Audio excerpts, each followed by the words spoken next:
Don't look! You'll turn to stone! DZLBT02 is the new lyrical booster set coming in November, and we've gotten a look at the second dress-up of the Halloween batch, Gorgon Gift Siana. Siana is a deck that gains skills when your opponent has no front row rear guards, a theme promoted by her defensive ability which can bind rear guards that attack, or force your opponent to discard one. Her rear guards support this by bouncing front row rear guards back to your opponent's hand, gaining effects when there are no cards in their front row, and can guard without moving to the Guardian Circle, thus triggering Siana's guard skill. The deck is fascinating in its design and play pattern, and because of that is quite bad, probably the worst performing boss of LBT04. But now with Gorgon Gift, perhaps that can change. When Gorgon Gift is placed, you can search your top 5 for a unit to call or a blitz order to add to your hand, has the same critical and drive gaining skill of the old Siana if your opponent has too few rear guards in their front row or guard circle, and at the end of your turn writes back into the old Siana for her guarding tricks. A new supporter Fyro plays into this cross-riding play pattern. She can call herself back for Energy Blast 3 if your opponent has no front row rear guards and then gains 2000 power, but also can move to the soul and trigger a superior ride of Gorgon Gift over Gorgon Eyes,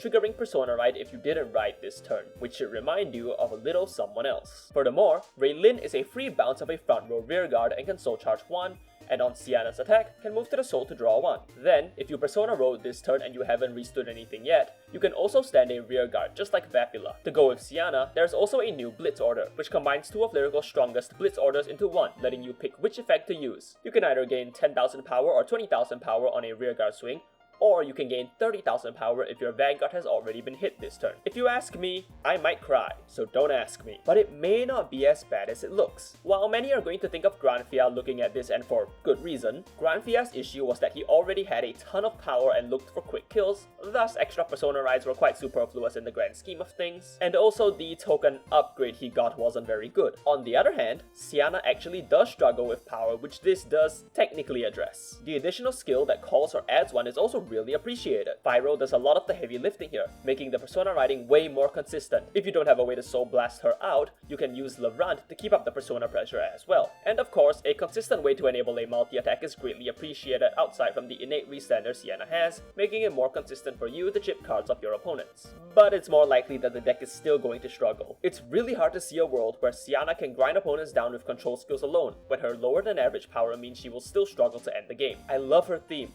I love the control tools, but I can't deny she's probably not going to see any competitive success. Though as a warning to my friends, this will be my diversity cut pick for any 3v3 tourneys coming up.